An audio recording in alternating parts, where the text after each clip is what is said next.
That's the bit people don't realize. They think because they're saying there's super high prices FOB in Yemen, that actually there's a lot of fat. We're chilling. But that's not the case. When you're dealing with super high farm gate prices, you got to be super efficient in the bit from farm gate to export in order to have any chance of making it work. Roasted. Really expert in that space. Nobody can beat anymore.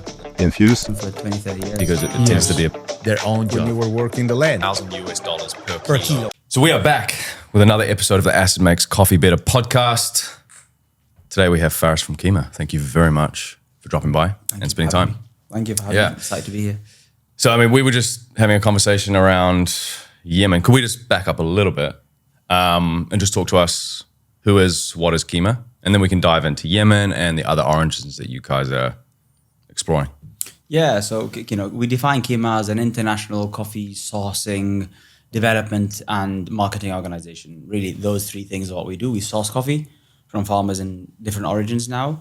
We develop origins. That's a key bit that kind of differentiates us from other, traditional coffee exporters, if you like to call us that, where we try to develop origins, develop farm knowledge, technical assistance programs, genetics, R&D, and then we take the coffees and we market them and distribute them to, 40 plus countries. And when you say develop, what does that really mean in terms of like on the ground?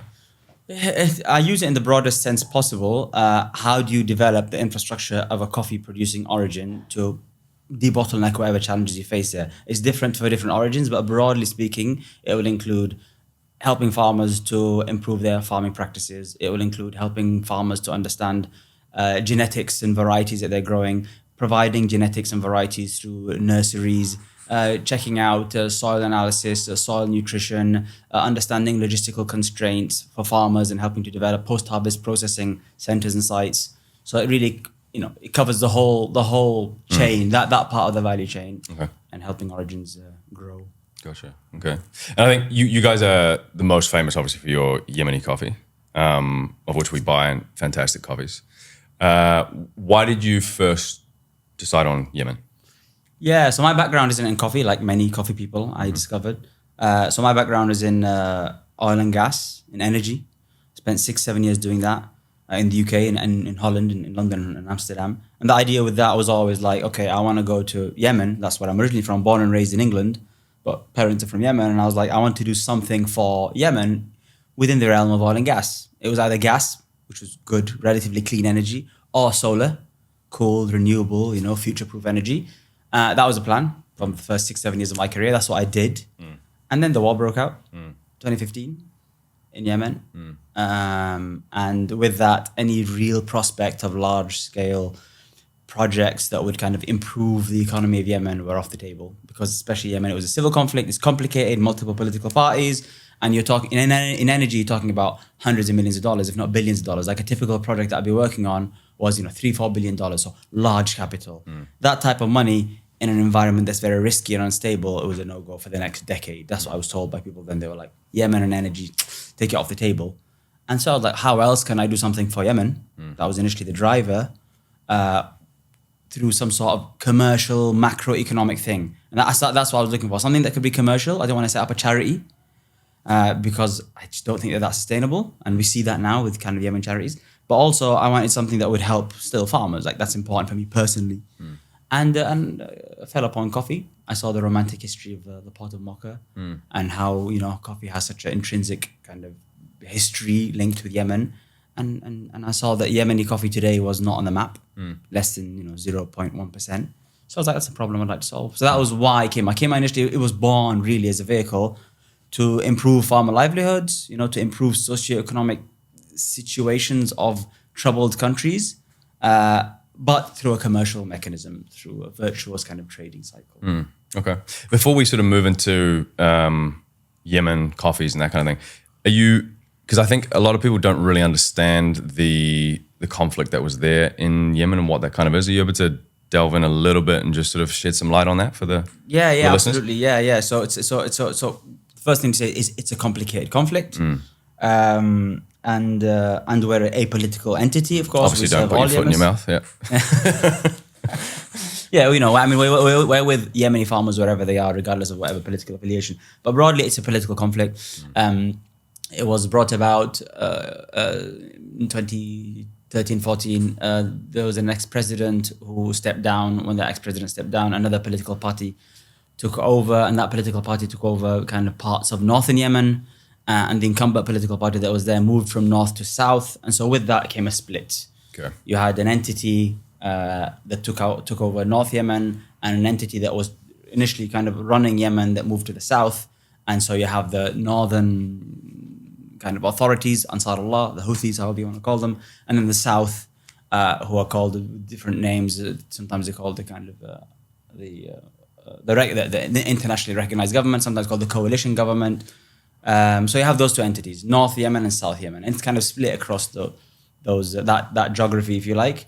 And then you also had some players from the region who entered into the conflict, supporting different parties, namely the Gulf, some Gulf countries, Iran on another side, and that made Yemen it made it more complicated because it became a semi proxy battle in a country that was already troubled. Right.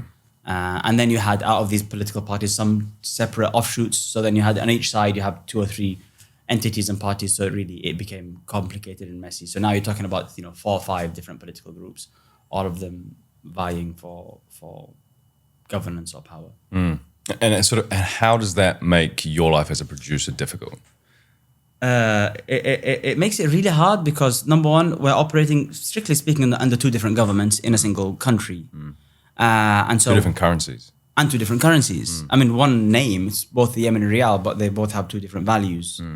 And then also political pressures, especially once you start to gain some traction, you're always questioned and doubted by one side or the other on, who do you really belong to? Who's your allegiance to? And the larger your operations become, the more pressure you face. And when you are strictly apolitical, although that would seem on the face of it, that would seem like a virtue in a situation like that, where you're saying, look, I don't belong to anyone. It ends up actually becoming a bit of an issue because everyone's saying, no, if you're operating in my region, you really need to show political allegiance to me. So you can't be apolitical. Or that's what they say. And so for us to really hold on to this, And coffee growing regions span both. Yeah, I mean, political areas? 80-90% of coffee is grown in the north. Okay.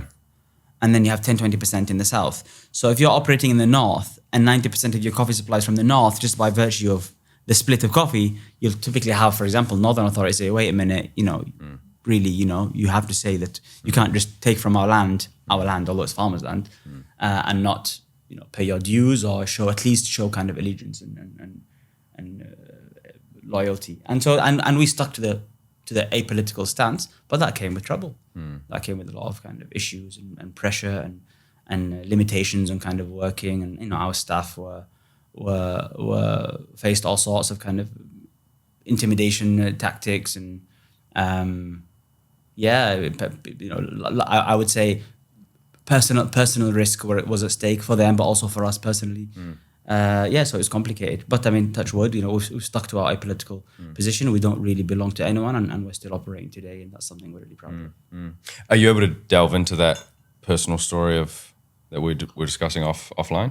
Yeah, sure, absolutely. Yeah. So I was talking about the difficulties of operating in Yemen, and how setting up a business in Yemen not only comes with the normal challenges of an entrepreneurial journey, how to start a business not knowing what you're doing, especially the first business. There's a huge growth curve and just figuring out how to run a business, cash flow, income statements, cash management, just the whole thing. The infrastructure with limited resources. Typically it was bootstrapped. But then on top of that, you have operating in Yemen, like I said, in an environment where you're under a lot of pressure, political pressure, and significant personal risk. And because we stuck to this apolitical position, and also because we're doing a lot on the ground, we were doing genetics work, we were discovering new mother populations, we were working with 2,000 farmers by that point, so we were making a lot of noise and impact. And with that noise and impact comes attention. And also with the attention, you have a bunch of incumbent companies that have been operating for 50, 100 years, and so you're ruffling up a lot of feathers. You're a little tree sprouting in a forest, and all these massive trees saying, who are you and what you're doing? And they're seeing a lot of noise. And then you have the political situation on top of that. So we came with a massive attack in 2020, 2021. And it was really the culmination of a few players in Yemen, large players who didn't like what we were doing and didn't like the fact that we were expanding and paying farmers more. On top of that, limited understanding and knowledge of the genetics work that we were doing, along with some spin by I would say people with alternative motives, and actually competitors who said, look what Qima's doing in Yemen, the genetics work in Yemen, they're really going to try to monopolize on genetic resources. That's a scary statement to say. It's also a statement that nobody understands. Well, how do you monopolize genetic resources? But it's scary. And in a country where there's a lot of ignorance or there's limited understanding on genetics, period. I mean, what are genetics? How do you discover varieties? And can you even monopolize them or not? Right. Statements like that can and directed at the right kind of entities can cause a lot of issues. So like I said, a combination of these things, bad competition, a smear campaign, and just the fact that we were working with a bunch of farmers and doing a lot of work and making a lot of impact. Our guys were the entire management team, leadership team of Qima Yemen was abducted by people we didn't know. People who just came out of cars and took them in and disappeared for weeks initially without us knowing where they are, even if they're dead or alive. None of the authorities even accepted that they had been taken. And then we discovered that they'd actually been taken by the highest level of security apparatus in North Yemen. The equivalent of, CIA equivalent. And they were in these underground prisons. We had no contact with them. And they were under daily interrogations of 6-7 hours, blindfolded, handcuffed, not knowing where they are, not knowing how long they'd be there for. And that lasted for months. That was like, some of them were 2-3 months, some of them 4-5 months. And literally these people have done nothing.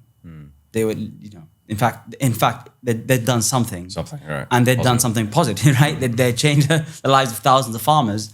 And so that was almost a breaking point for me, for Qima, I would say, in all honesty, where I was like, it's not worth it. If this is what comes with trying to, transform a country's fortune and future and deliver livelihoods to thousands of farmers, yes, that's noble. Yes, that's a great goal. I accept that will come with some level of sacrifice. But at that point, I was like, maybe this is too much of a sacrifice because I wasn't there. These were my friends. And some of them were my childhood friends, some of them I'd known for 20, 30 years. So yeah, difficult. So not a typical entrepreneurial journey, Yeah. by any means. And it was hard to go through it. And we got through it in the end. There was a lot of kind of discussions and open conversations with authorities who didn't really understand what we were doing. And at the end of it, they were like, actually, you guys deserve a badge of honor. The Prime Minister of North Yemen made a statement that, Qima has actually done a massive amount of work for Yemen and deserves recognition and thanks and not what happened to it. So in the end, it turned out quite positive, but difficult situation to go through. So, I mean, in terms of, if we could sort of look at what are the difficulties, not just for Qima, but of actually just producing coffee in Yemen and why, because I think there's always a tension between the cup score or whatever, however you want to put it, the quality in the cup and the price. So trials and tribulations of producing in Yemen, plus also where do you kind of make the money in Yemen? Is it those, really high, like that kind of thing? And then why was Qima successful? Why are you where you are now? Yeah, so I think challenges of growing coffee in Yemen. First of all, as you said, trials and tribulations of farmers, limited infrastructure. Traveling from A to B, a 20 kilometer, 30 kilometer journey will take hours and hours instead of taking 20, 30 minutes. So you have all those infrastructural issues that come with a country kind of in conflict. But then on a, say, structural basis in terms of the coffee farming system of Yemeni smallholder farmers, you have a typical household consisting of about 10 people in Yemen. Typical farming household consisting of about 10 people. We did these large surveys in Yemen, so we got all this validated data. And then this household typically has about 500 trees, 512 trees for 10 people. And the amount of coffee that's produced out of these 500 trees is tiny. You're talking about 0.16 of a hectare per large family. And you might think, well, okay, they must have other crops that they're growing. Okay, so they have these 500. They must also have 500 trees of mangoes and bananas and whatever else and cotton. But they don't. Actually, coffee, that represents about 50% of their total cash crops. So you're talking about small land, large families. And so they necessarily have to sell the coffee at a high price farm gate in order for the economics to work. You know, if you got a business with a lot of people, with a bunch of overheads, a bunch of staff you got to pay for, 10 people, and you got a tiny little shop, you're going to have, and you're only doing, 100 cups a day, you're going to have to sell a cup very expensively for you to make the maths work. And that's why necessarily, in Yemen, we pay in Yemen anything from, I don't know, $2 to $3.50 a kilo cherry. Now, if you go anywhere in the world, you understand coffee, and you work, coffee cherry prices, that's a very, very expensive price. This is average. I'm not talking about the exceptional cases. And yet with that price, so I guess the first thing to say is the Yemeni farmers receive one of the highest coffee cherry prices in the world, especially from Qima, but even others, they pay quite well, $1 to $2. And yet they're still in poverty. Why does that make sense? Well, because they end up with an income of $2,000, $3,000 a year for those 500, and you got a family of 10 having to live off that. So the maths don't work. Then some people say, well, Faris, wait a minute, let's not be virtuous. Let's not ask about the household income of these farmers. Okay, let's just have that theoretical exercise and say, what if you lower the prices? What if you, because the market needs more sustainable prices, and we understand that. We understand that. What price are you talking about? Coffee prices, because what I'm saying is with these high farm gate cherry prices, the price point of Yemeni coffee necessarily ends up being very, very high in the market, right? Because we're paying 10 times the price for cherry, so you're going to end up with about 10 times the price for green, something like that. I mean, 5 to 10 times. And so some roasters... I mean, even more because you get less green per cherry, right? So we can come back to that, but yes, carry on. Exactly, we'll come back to that. That's again, a very interesting point. But here I'm talking broad strokes. Yep. So in the market, they're like, okay, what if you just pay farmers less? Tell them to try and improve productivity, increase tree density per hectare, and just pay them less and try to make it work. And I'm like, well, I'm not comfortable with that. But let's just say, for the sake of a theoretical exercise, that we do that. Well, the issue in Yemen is that they've got an alternative called cat. So if you go below a certain price in Yemen anyway, if you're willing to squeeze farmers, let's say, then at some point farmers would be like, wow, screw it. Actually, I've got this other crop that gives me 3 harvests a year, and it's a domestic cash crop, and I know I've got demand for this all year round. Prices are more volatile for cat, but I'll do that. And cat is more profitable still than coffee. I mean, the prices that we're giving farmers now, it becomes competitive. Parity. Yeah. But still, it's still a very attractive alternative. So you have, it's that, it's a dynamic of small households needing those high farm gate prices, plus a viable alternative for them to switch to if the prices drop. And then if you look at, here is the price that you sell to a roaster, X per kilo, what percentage of that is kind of transport versus processing cost versus cherry, kind of all of that kind of thing?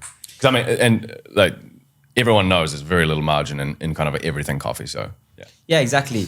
So broadly speaking, on a gross margin basis, in the coffees that are working with Yemen now, we're talking about something around 10 to 20%, something like that. Sometimes 30. For some of the alchemy coffees and fancy coffees and auction coffees, of course, they're the exception, but they represent 1, 2, 3% of our entire portfolio. What happens between what we pay to the farmer and the export bit? First of all, you have your cherry to green ratio is really bad in Yemen.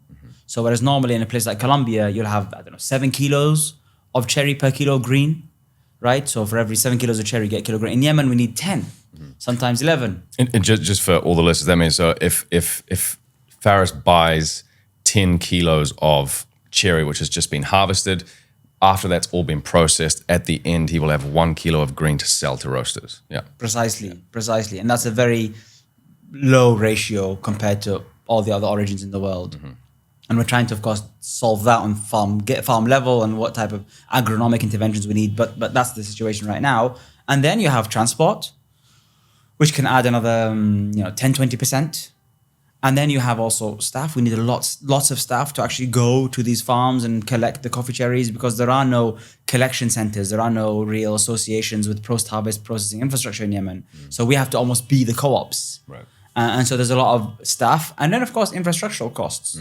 When you spend a few $100,000 to buy a mill, you got to include that in the price in order to be able to recover that investment over whatever, 3, 4, 5, 10 years. So, so the majority of the FOB price 70%, 60% goes to farmers. And then we try to squeeze all the rest of it within post-harvest processing, transport, logistics, packaging, milling. So actually, we're super efficient. That's the bit people don't realize.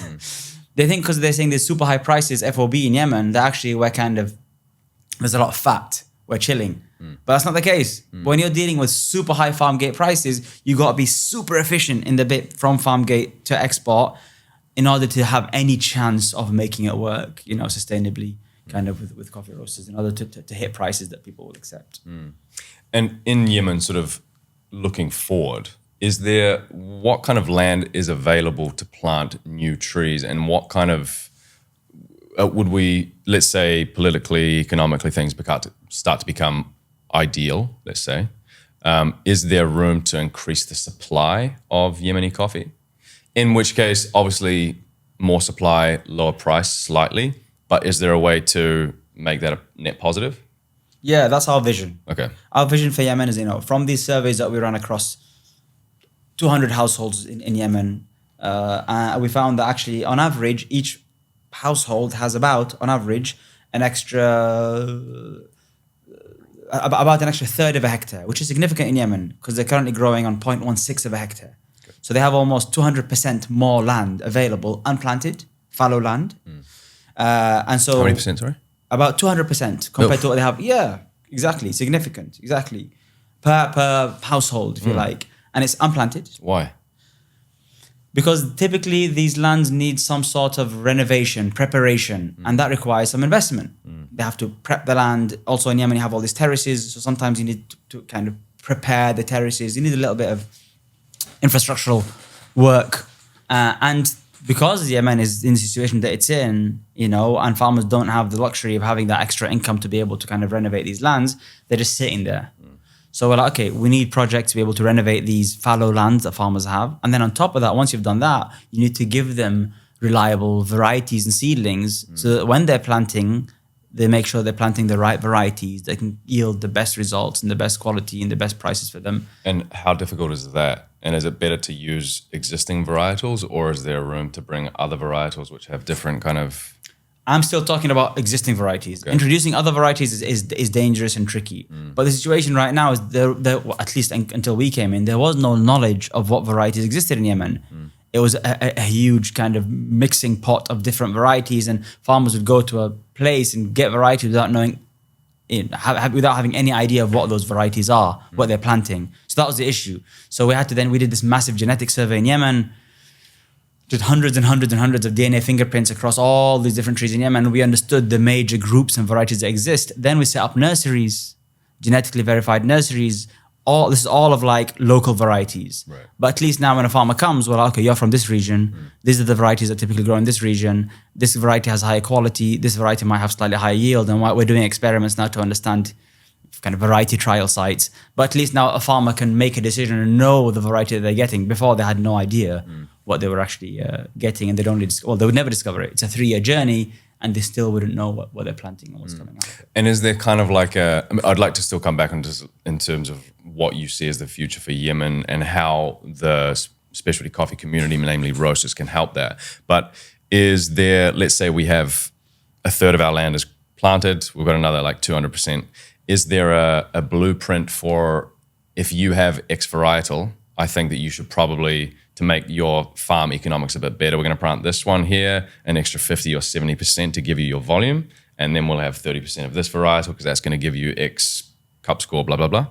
Excellent questions. Exactly. Yeah, this is when for us, this is when we're getting to the real interesting questions. And so first of all, to answer that question, we need to know exactly, we need to have a detailed idea and understanding of what the, say, agronomic / quality attributes of these different varieties are. So we've discovered what these varieties are, we've mapped them out, and now we're carrying out these what we call variety trial sites. We've got a bunch of them in Yemen, and we're planting all these varieties side by side, controlled conditions, and we're checking, right, this variety, what's the yield, what's the productivity, what's the quality. And just for the listeners, these varietals probably aren't in the world anywhere else apart from Yemen. No, they're not. Okay. No, these are exclusive to Yemen. I mean, let's say 50% of what we find in Yemen isn't found anywhere else. Got it. Okay. And with that now, we're in the third year of these trial sites. And with that now we're developing an understanding. And so we're going back to farmers. And we're not just saying plant this variety and this variety and this variety. We're saying let's take a step back from coffee. What do you need in your household, in your land, in order to be able to live sustainably, as a people, as a house? And so, like, what food do you need to plant? Do you need to plant cart as well? I was just thinking, like, maybe cart's the option, right? Just to have like a bit of supplemental income. Exactly. You have 3 harvests a year. And what we found from our surveys is that farmers that grow cart with coffee have higher coffee incomes. Okay. Because the cart gives them cash that they can invest in the coffee, fertilizers and kind of farm management. So we're like, yeah, let's look at it holistically. And yes, let's talk about which varieties will suit you based on the geography and the microclimate that you're in. But let's also look at what other things you need, what other crops you need to grow in your farm in order to have a sustainable ecosystem. So we look at foods, subsistence crops. We look at other cash crops. And now we're looking at nutrition. Well, all right, when we're talking about food, what are the most nutritional components or foods or crops that you can grow on your farm so that you can eat from that and then you can gain an income from the other cash crops, coffee or otherwise, to spend on other. So trying to sort of create like a little blueprint for what you have, varietals, this is what we can plant and that's going to give you X. Cool. Exactly. Okay. Exactly. And then, so what does that look like for how does that actually happen? How does Qima sort of try and facilitate that from where you are now, and how can we as roasters help in that journey? Yeah, Qima's been doing that for 6 years, 5 years. With limited, think about it, we are a startup. Most of our money should be going into buying coffee, selling it, making a margin, reinvesting it. That's, the 101 of startups, you know what I mean? A significant kind of chunk of our resources is going into this research and development and agronomy, and that's very atypical for a startup, small company. We're not this massive conglomerate. And we've been doing that because we're like, okay, we want to get to a point where we've got a blueprint, a prototype, a proof of concept. And now we're talking to the large development agencies, international players, and we're like, knock, knock. Yemen is the world's worst humanitarian crisis. There's a huge amount of poverty and destruction in Yemen, compounded by this political situation. And coffee offers an interesting, attractive, viable solution towards kind of tangible, serious socio-economic improvement in the country. So what Qima is doing now is we're knocking on the doors of people with the resources to be able to actually transform this on a national basis, because it needs a lot of money. Right. And we've got the knowledge and experience and expertise now to kind of show that it's possible, and we're looking to work with people now to implement this. Roasters also are the fundamental part of this chain, because with no buyers, the thing is broken. If people aren't buying this coffee from the farmers, the thing is broken. And our commitment, Qima's commitment to roasters, but I'm going to say here, Qima is talking on behalf of also farmers in Yemen. So this is not just what we're saying, this is what farmers, this is the partnership and relationship and agreements that we have with farmers, is that we need to work with the international market to make Yemeni coffee prices more accessible. That's our goal. And what we need from roasters is long-term commitments. Right now, 5-6 years ago, when we started, Qima's Yemeni coffee prices were up here. We were double, triple the price, our average of what we're on today, because we were small, and so we had to. And our promise to roasters was like, okay, as we grow, we're going to do everything possible in our operation, but also through kind of partnerships with farmers to make the prices, to get the prices to points that are more accessible without sacrificing, farmer incomes, without just paying farmers less. And that's a complicated problem to solve. But for roasters, that's what we need. We need kind of long-term partnerships, offtake agreements, however shape or form they kind of take place in. And with that, prices will become more accessible. 5-10 years time, we see Yemeni coffee prices to be competitive with kind of other coffee prices, maybe in the higher end still, but competitive within the same ballpark. And then you've revived an origin, you've supported a bunch, you supported a population of 20-30 million people. And also you've protected the genetic resources of this country, coffee that are important for the world. And that's a whole nother topic. Why is Yemeni coffee important for the world beyond just the humanitarian and kind of sensorial experience? It's really important because of the genetics and what it can do for the world kind of coffee scene. Yeah, that is an important thing. Perhaps another podcast on that. So why has Qima become so successful? I mean, I think you guys are successful in what you're doing. You're very well known. Coffee tastes great.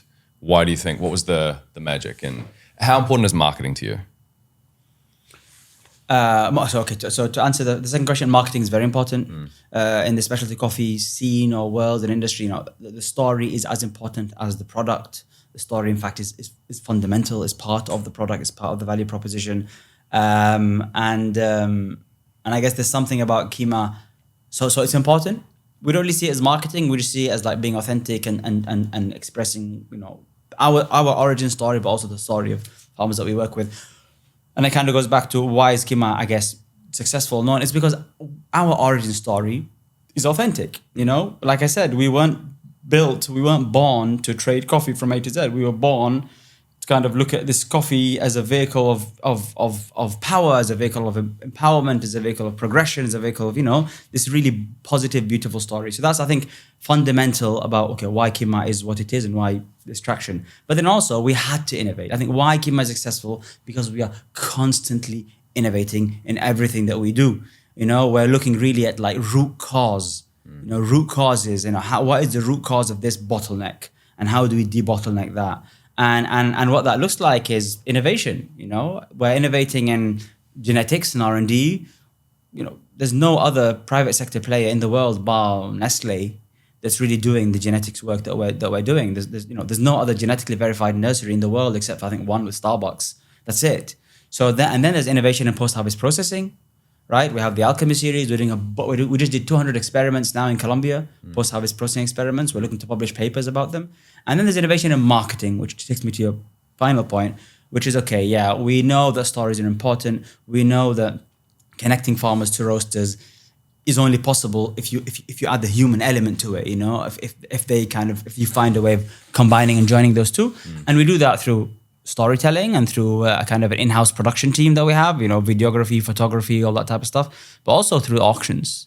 I think auctions has been a key vehicle of kind of marketing and promotion. And people never got it. People were like, these auctions are silly. They don't make sense. They're just a bunch of hype. Well, actually, no. Auctions are there to raise the profile of a country. And roasters will typically buy small volumes off of these coffees to market also for their own companies and own businesses. And so it's this virtuous cycle of marketing and promotion. And everyone in that cycle of an auction, everyone in the chain of an auction knows that this is just a small portfolio of their entire coffee portfolio. And it's there for marketing and promotion. To raise the profile of a country or an origin. So I think those components. Right. Yeah, and I think that you're, like, I can, if there's any coffee anywhere that's an Alchemy series, I can pick it up immediately. Like, there's a very distinct, I'm going to say, like, glazed bun, chocolate, very complex fruited profile that comes from an Alchemy series coffee. Philosophically, those coffees are very, let's say, process heavy in the cup, right? You're tasting almost all process. I mean, not all process because you do Alchemy in Colombia, they don't taste exactly the same, right? So do you, and I think people know you more for those coffees. Are you also, what are the full range of coffees that you kind of have? And are you sort of looking to change your, let's say, Alchemy or introduce a new line, which kind of, let's say, has a bit more sort of like true to origin coffees or? Yeah, interesting question. There's a lot of kind of conversations around this point. I think Alchemy was born as a result of wanting to, make an impact, make a statement, provoke conversations. That's why we did it. My background is process engineering, chemical engineering. So I'm comfortable in the world of post-harvest processing. And just to clarify, I think even though they're process heavy, they're still fantastic coffees. Do you know what I mean? Like they're like, we were recently in Riyadh at the Coffee and Chocolate Festival, and your coffees were by far the standout of the whole show. Like everyone's just like very intense, lots of fruit. No, because you can get process heavy cups that there's negative elements, like the acidity's either too high or there's like a cacao type thing, but these are still beautiful. No. I mean, and the idea was that we try to maintain as much of terroir as possible while still making it impactful and punchy and provocative. So as you said, there is still a slight element of, and we see it when we take 3 different origins of Alchemy in Yemen, we can still taste. You used to have deep fermentation as well. And we still have, exactly. Right. And then we had, deep fermentation is like almost a lighter version of Alchemy, where we don't go as crazy with the processing. But yeah, throughout all of these, we try to maintain terroir, a taste of terroir, a taste of place. But yeah, I think moving forward, we're looking to, we know that specialty coffee still represents, I don't know, anything from 5 to 10% of the global coffee market. And we that is something that we would like to change. Our eyes is on that ball. How do you really move the needle? We entered coffee in order to move the needle with farmers in Yemen, period. And now we're looking, okay, how do we move the needle with farmers globally, right? With specialty coffee globally. And for that to change, we've got to talk about large scale changes. If we want to talk about impacting hundreds of thousands of farmers or millions of farmers, we've got to talk about large scale impact. And so, yes, our product portfolio, I would say 5-10% of these super crazy varieties and processes and kind of exotic lots. But we're looking to work with kind of roasters and partners now to have more accessible everyday coffees that form a fundamental part of their kind of consumption portfolio or profiles. And that's driven by the fact that, as I said, we the only way for us to impact lots of farmers is to move much more kind of volumes, and the only way to move volumes is to have more accessible price points. And so we have to necessarily be a bit more. We have to think differently about how we do the post-harvest processing when we're doing 30-40 tons an order versus a 100 kilo order. Okay, so we're talking also about Qima moving into different parts of the world. Yeah. So currently doing Ecuador and Colombia. Yeah. Can we take a look at just how is Yemen different to those two origins? Obviously, Colombia is a bit more like they've got the infrastructure there. How's that been? How's Ecuador been? Yeah. So Colombia was the next origin that we set up after Yemen. This was like 2.5, almost 3 years ago now. We were interested in Colombia because of the processing innovations there. We saw ourselves as innovators in Yemeni coffee, and we were like, well, how do we know we're really innovators if we're only competing, our kind of circle in Yemen? There wasn't anyone really doing those type of coffee. So we were like, okay, let's go and place ourselves in the most advanced post-harvest processing origin in the world. And let's replicate the model of Yemen, working with smallholder farmers, and let's see what we can deliver to those coffees by way of our own post-harvest processing. So that was one driver for Colombia. And what we found there, in fact, why we decided to enter in the end, is because there were thousands of hectares of farmers being lost year on year from smallholder farmers. Coffee farms, sorry. There were thousands of hectares of smallholder coffee farmers leaving coffee. And that's just because they just weren't making enough money. They weren't making enough money. Yeah. Exactly. The prices were falling below cost of production. And so you had them moving to all these other crops. And we were like, okay, this is a problem then. This is interesting. We had Yemeni farmers moving from coffee to cut. And we went in there and we tried to debottleneck that. And then we saw the same phenomena for different drivers, I guess, different challenges, but the same phenomena. So we're like, okay, smallholder farmers, sub 3 hectare, let's go set up in Colombia and see if we can kind of tackle that and contribute to that issue. As you said, the infrastructure in Colombia is different. I would say it's a different type of challenge. There are a lot more kind of commercial challenges in Colombia. It's a lot more competitive as an industry, as a country. There are 4,400 exporters, I think, operating in Colombia. Farmers have typically larger farms. They have other off-farm activities. So the dynamics of also working with farmers are a bit different, but the fundamentals are the same. How do you work with a farmer to deliver a higher and more sustainable coffee price kind of farm gate? How do you add value in the post-harvest processing bit? How do you take all of that and deliver it to a roaster at a competitive and sustainable price? And I think that's what Qima is doing now with kind of this addition of origins. And then we set up Ecuador. And that was really because, the Ministry of Agriculture in Ecuador heard about us being in Colombia. They had a bunch of smallholder farmers that they were working with in these different origins in the East. And they said, look, we've helped these farmers now. We've given them seedlings. We've helped them with farm kind of management, but there's no market, which is kind of the key component of these development projects. They'll go in, develop a coffee sector, but they'll forget about the market. What do you mean by that? Like access to market. Okay, there's no access for them to sell that coffee to the world? Yeah, exactly. So they'll go in, they'll go to a farming community, give them a bunch of coffee varieties or help them plant these seedlings, give them post-harvest processing infrastructure. Typically, they'll build like a mill or what have you. And they'll be, all right, here you go, all the best. And then, okay, what does this association do? I mean, how do you then find a market if you're, in the middle of the Amazon and, in East Ecuador? So it's hard. And so really, I think more what we also when we're talking to development agencies now, we're like, remember, a key component is the market, not necessarily Qima, but the market. And so the ministry kind of, they figured that bit out. They reached out to Qima and they're like, okay, you guys market access, smallholder farmers, Can you come and do something here? And on that basis, we went to Ecuador. Ecuador is more similar to Yemen, I would say, than Colombia. It's, again, very small farmers, somewhat of a quote-unquote rare origin, higher cost of production. And so the challenges there are kind of resemble the Yemeni issues and challenges that we face. Again, different climate, different challenges. Drying is harder post-harvest because it's a very humid environment. So post-harvest processing, you have to kind of do it differently. But the same basis. And I think what Qima is now is we've built this global infrastructure where normally you'd have 7 players in the chain. You'd have a collector, a processor, a mill, an exporter, a broker, an importer, a distributor. We're that all in one. Why is that good? Because instead of taking 6 different margins, or 6 different, we're taking one reasonable margin. And so it means that we can pay farmers more, deliver to roasters for less, and invest also whatever we're making into developing origins. And that's the virtuous cycle that we're trying to build. Can we, just before we touch on the trial and tribulations of Ecuador, you just mentioned humidity in terms of drying coffees. Yeah. What are the difficulties that we face there? Well, in Yemen, we had the other end of the spectrum. In Yemen, the relative humidity was like 10%. And so we'd put a coffee to dry in the drying bed and 5 days later, it would dry too fast. And so we're like, in the beginning, we had a bunch of batches that just went. Do you think there is a very distinct sensory character that everyone attributes to Yemen? Yeah. Which is kind of like a grainy type of, people can cup a fresh crop and be like, oh, this tastes old, fast drying. Yeah, exactly. Yeah, exactly. Sometimes you get this graininess, and sometimes you get this very dry, flat aftertaste. Yeah. It's fast drying. Yeah. And we figured that out in our first harvest. In our first year, we were like, okay, this is not going to work. And so we had to control the drying in Yemen. We went to Ecuador. You have like 70, 80%. And it would never dry.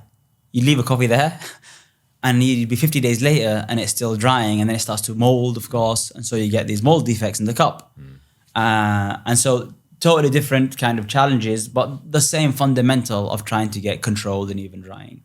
In Yemen, you do it by removing heat and controlling moisture if possible. In Ecuador, you do it by increasing heat and removing moisture, but the same fundamental problem that you're solving, which is an environment that doesn't kind of cater for even drying. And that's just that just adds cost to the origin, doesn't it? And it's just a particular origin factor that is just increasing that. Exactly, infrastructure and machinery. Yeah, wow.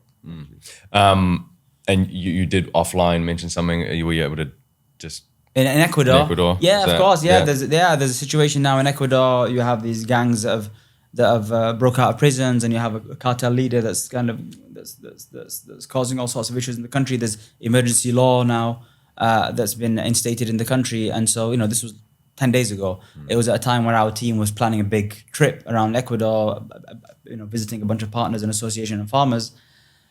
And so again, you're having these origins. It's an origin that has its challenges, difficult to operate in.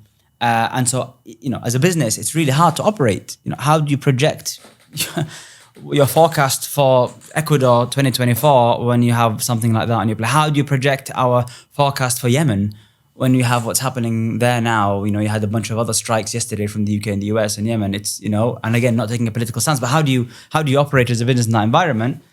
So it's hard, but I would say the kind of our position is that's why we exist. Qima is a player that is okay with those environments, right? Qima was born to operate in born in an environment like that. So as much of a challenge as it is in Ecuador, when I saw this thing happen, I'm like, how are we going to operate now? And of course, fearing for our personal safety of our staff, making sure they all stay at home, having our head of Ecuador call and say, a pickup truck just blew up in front of our house. Yeah, serious stuff, right?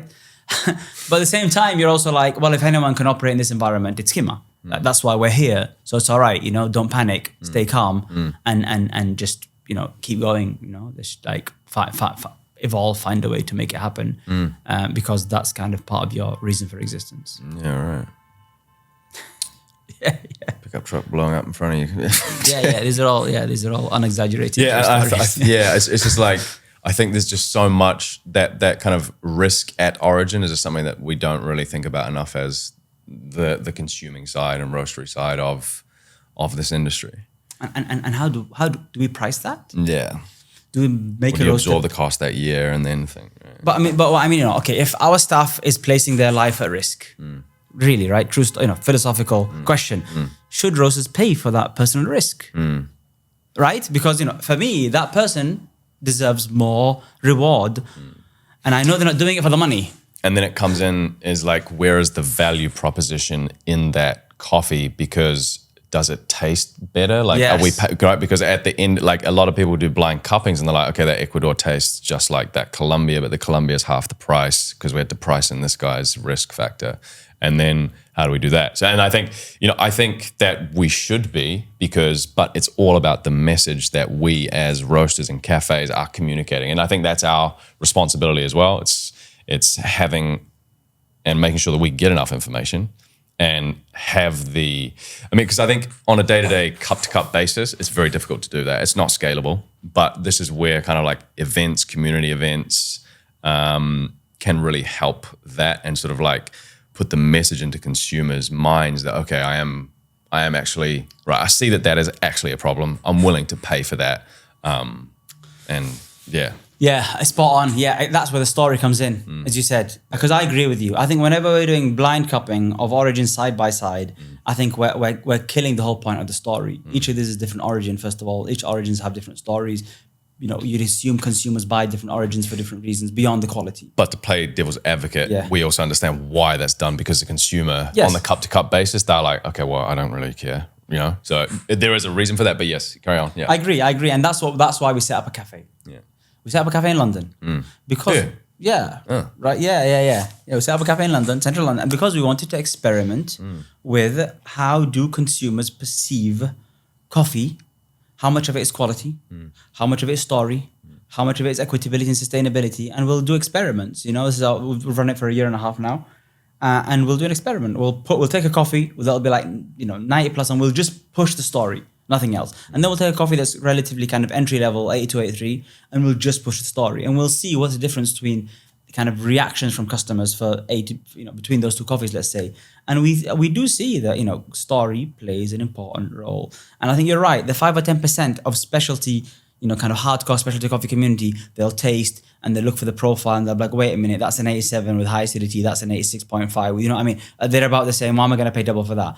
But for, let's say, more mainstream consumers, I think they're buying a big part of what they're buying is what's behind the coffee.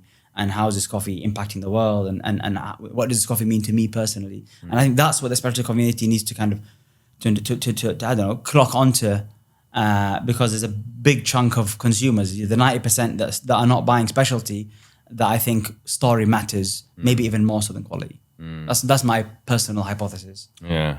One thing that I find difficult to navigate is I think the inherent kind of, within the specialty coffee consumer base, people are inherently non-loyal because the thing they're actually chasing is not necessarily brand like they do in a more commercial setting. They're actually chasing flavor, let's say. And so I want to try this, I want to try that. It's like a candy store of roasters that are all doing this stuff. And so I think that makes things difficult.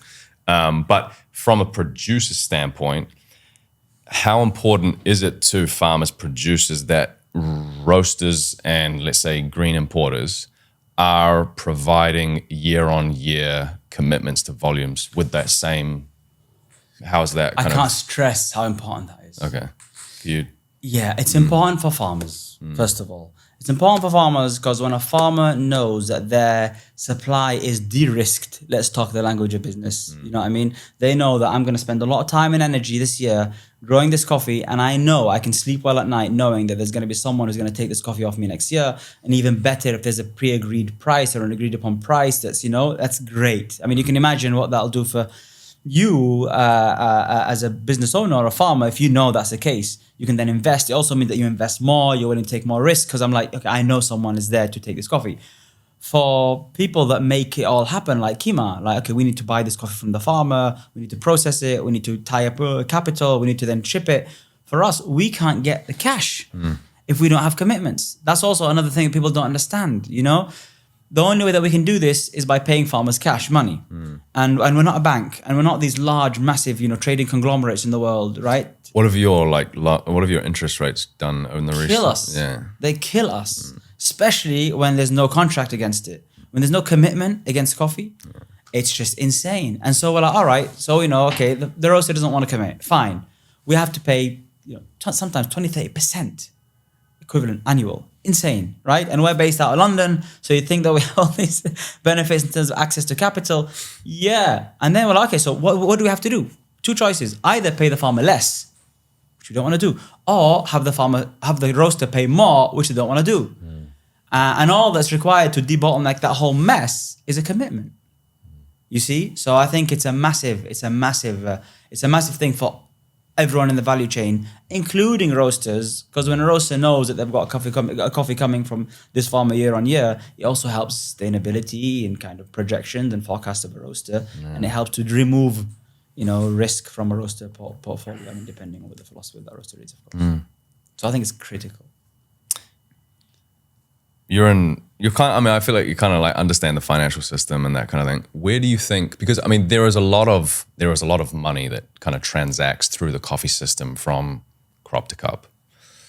Where is the majority of that profit going? Which players? Because it doesn't really seem to be anyone who's a coffee person. Like, are you kind of like in the landlord bank group? Yeah, interesting question. So it's not upstream. By upstream here, I'm referring to coffee farmers, processors, exporters. It's not there, right? It's not there. You might have some crazy guys who are doing, I don't know, some crazy exotic coffees, but they're doing a few tons a year and they're making crazy gross margins. But by and large, it's not upstream. Downstream, I think it depends on country to country. Why do I say that? Because, okay, most of the margin goes downstream. By downstream here, I'm talking roaster on. So roaster, cafe on.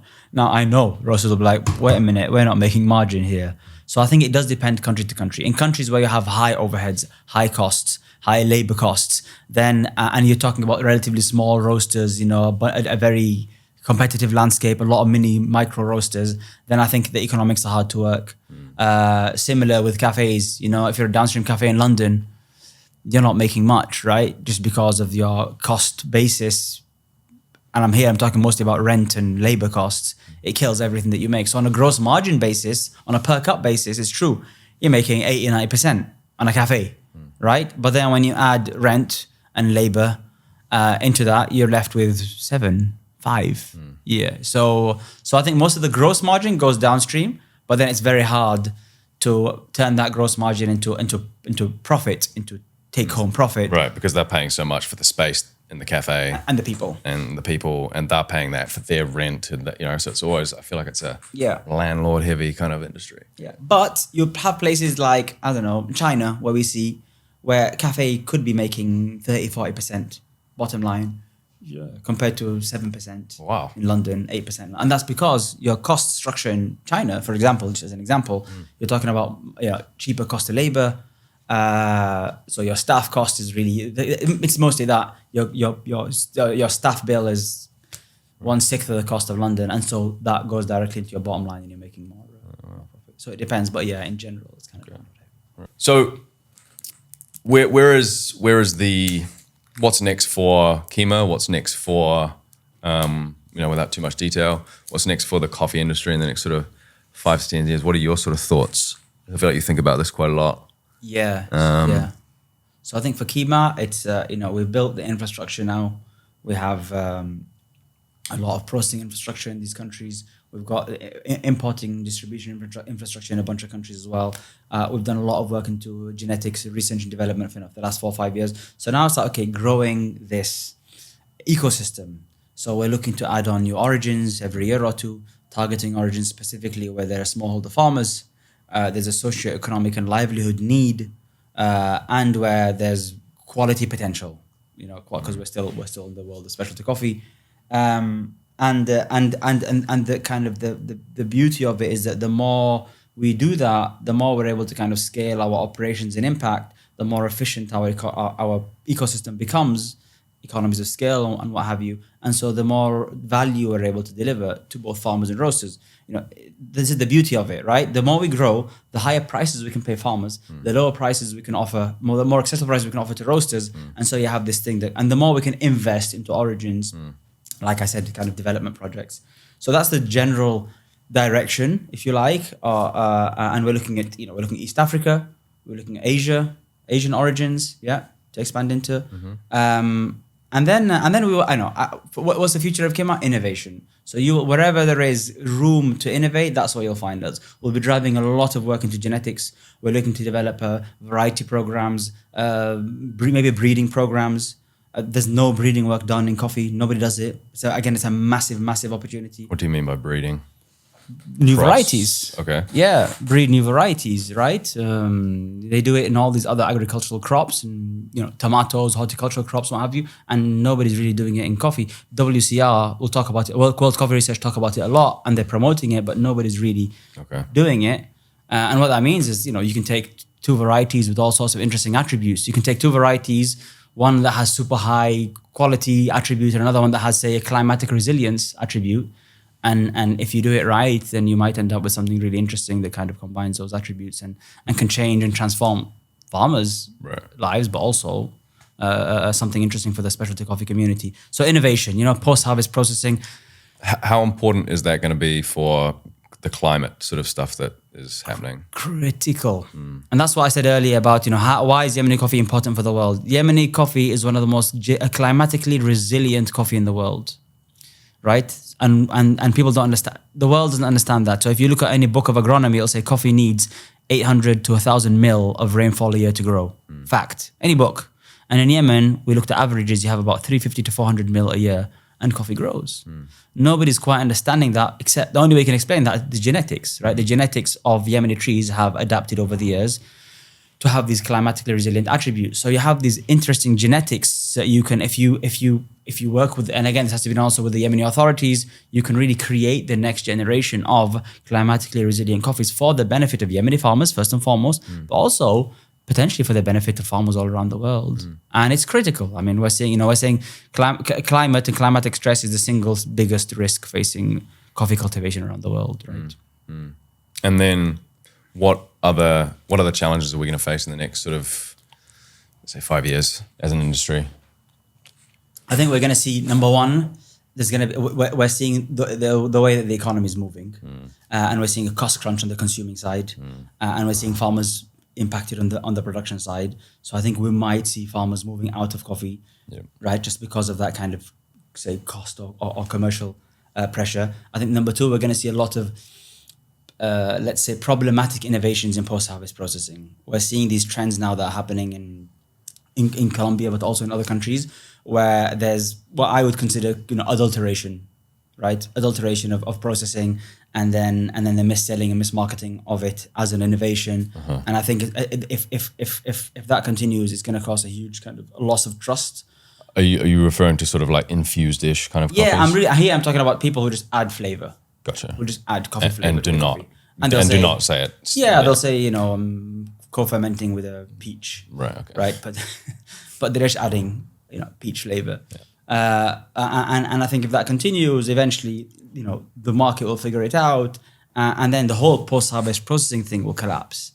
So I think there needs to be some kind of there needs to be some traceability, verification mechanisms, kind of verifiable. Yeah, but we can't price that into the cup of coffee, right? So it's going to be very difficult. Like the incentive just isn't there. Yeah, so that's what we're working on. It's something that I'm playing with, kind of theoretically. Is there ways in which we can verify 100% that a coffee hasn't been adulterated or not through technology, through AI?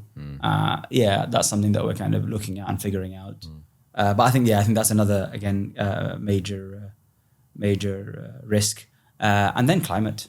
I think climate, I think that's a bit more long term, but I think we'll start to see that in the next 4 or 5 years plus, where you'll see farmers kind of struggling with the climatic changes. And we're seeing that already in some of the origins. Even in Yemen, we're seeing frost, where we never saw frost. Yeah, and frost will kill your entire kind of cherry harvests, because the cherries will freeze and drop. So we're seeing that already, and I think that'll continue. Well, I think we'll leave this one here, but I would love to do another podcast at another day. We've got lots to talk about. But thank you very much for your time. Really appreciate it. With pleasure. And we're done. It's been a pleasure.